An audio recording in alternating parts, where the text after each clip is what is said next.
ආයුබෝවන් මේ 2025 අප්‍රේල් මාසේ අවුරුදු 9 තමයි මේ ලැබිලා තියෙන්නේ.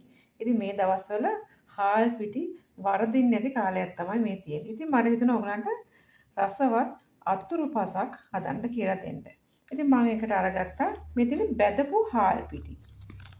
සුදු පාටත් නෑ රන්වන් පාටත් නෑ සාමාන්‍ය ගානකට බැදලා ගත්තේ මේ හාල් පිටි. සුවඳ එනකම්ම හොඳ සුවඳක් එනවා බැදීගෙන එනකොට. ඉතින් මේ විදිහට තමයි මේ ගාන තමයි මම මේ හාල් පිටි බෙදලා ගත්තේ. ඒ වගේම තමයි මම අරගත්තා මෙන්න මේ වගේ ප්‍රමාණයක් පොල් කිරි. මෙතන පොල් කිරි. ඒ වගේම තමයි රට කජු ගන්නත් පුළුවන්. මෙතන වියලි මිදි, සීනි, ලුණු, මෙතන පැණි.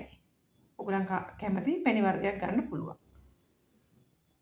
අපි දැන් බලමු කොහොමද හදන්නේ කියලා. දැන් මේ බලන්න මේ පොල් කිරි ප්‍රමාණය මම අරන් තියෙන්නේ. ඔයගලන් ගෙදර ගන්නට ඔයගලන් තේරෙනවා පොල් කිරි ගන්න ඕන ප්‍රමාණය. මම මේ දෙන්නෙකුට වගේ හදන්න තමයි මේ ප්‍රමාණයක් ගත්තේ.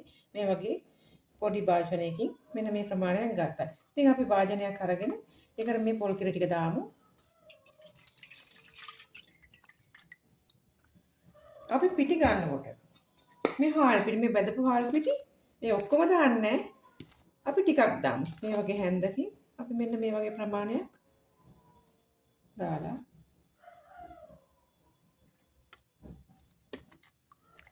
දැක්කද මම දාපු ප්‍රමාණය මෙහෙම හොඳට කවලම් කරමු.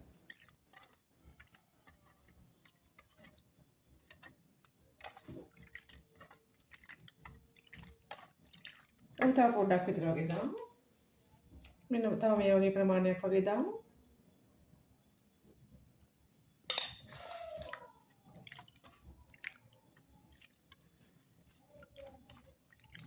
ගොඩාක් දාන්නේ මම මේ පෙන්නපු වගේ ප්‍රමාණයක් තමයි අර මම මේ පෙන්නපු පොල් කිරි ප්‍රමාණයට දාන්නේ.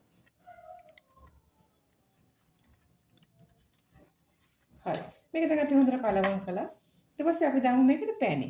පැණිත් ගොඩාක් දාන්නේ මම මේ දාන ප්‍රමාණය බලා ගන්න. මේ වගේ පොඩි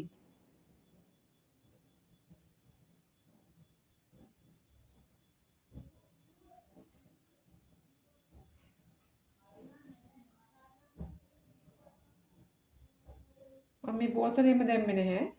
මේ පොඩි බෝතලයක් පැණි ප්‍රමාණය මම ඉතින් භාගයක් විතර වගේ තමයි දැම්මේ.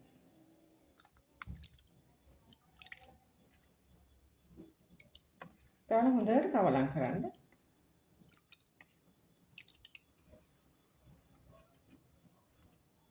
ඒ වගේම තමයි සීනි. සීනිත් අපි දාමු.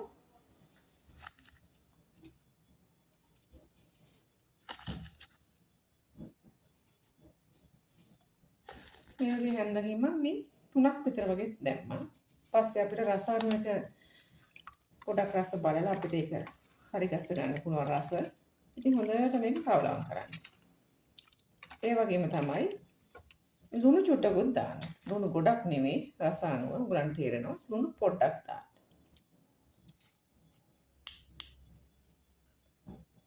මම මේ පෙන්නපු ප්‍රමාණය මේ ප්‍රමාණයට.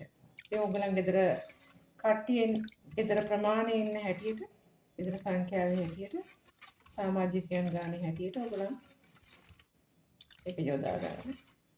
සීනි ටික හොඳට දිය වෙනකම්ම මේ විදියට හැන්දෙන් මේ විදියට දිය කරගන්න. හරි. ඊට පස්සේ අපි පොඩ්ඩක් මේකේ රස බලමු. චුට්ටක් අතට අරගෙන මම දාපු ප්‍රමාණවල ඇති වගේ. හරි. දැන් අපි කරන්න ඕනේ භාජනයකට මේක දාලා මේක රත් කරනවා. අපි දැන් මේ විදිහට භාජනයක් ලිපේ තියලා අර මිශ්‍රණය එකට දාමු.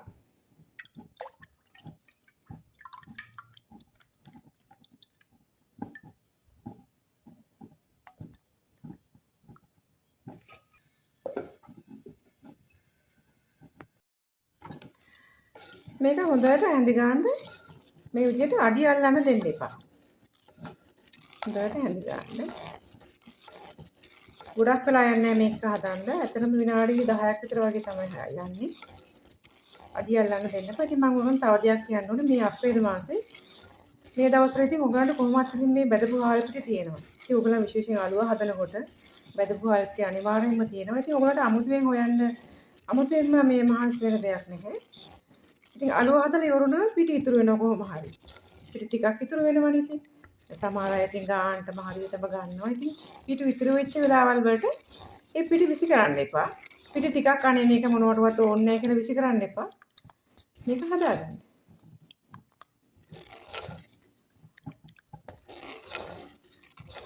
තව ටිකක් මේක මෙහෙම හැඳි ගමු අපි.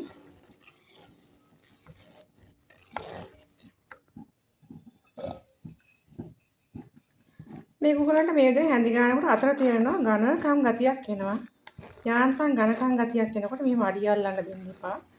ඝනකම් ගතියක් වෙනකොට මම අර උගලන්ට ඉස්සෙල්ලා කිව්ව රටකජු. මේක කුඩු කරලා දාන්නත් පුළුවන්. උගලන් දාන්න මෙහෙම. ඒ වගේම තමයි අර වියලි මිදි. ඒකත් දාන්න. ඉතින් තව දෙයක් කියන්න ඕනේ මේ ඔක්කොම දාන්න ඕනෙත් නැහැ. මේක දාන්න නැතුවත් මේක රසයි. මේක දැන් ඝනකම් වේගන වගේ එනවා. තව ටිකක් මෙහෙම ලිපේ තියලා ටිකක් වෙලා ගියාට පස්සේ මේක වෙන භාජනයකට දාන්න.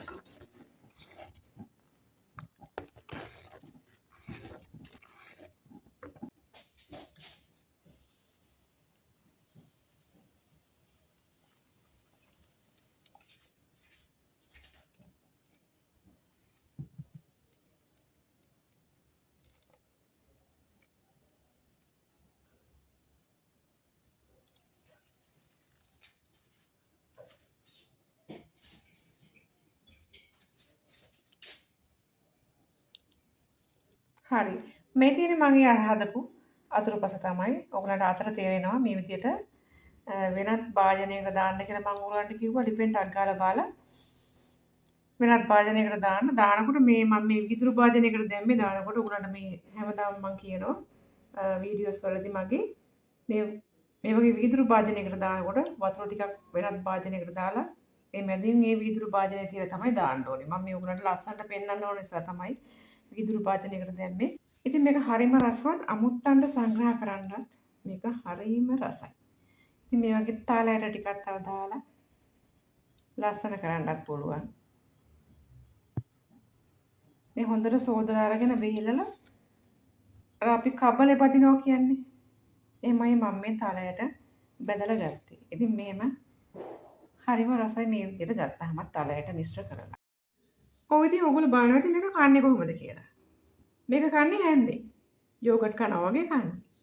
ඉතින් අමුත්තන්ට සංග්‍රහ කරනකොට අර අයිස්ක්‍රීම් කප් වලට දාලා මේක දෙන්නත් පුළුවන්. එහෙම නැත්නම් ඉතින් ගිහින් එන්න. ආයෙත් මේ වගේ ලස්සන වීඩියෝ එකකින් අපි හමු වෙමු.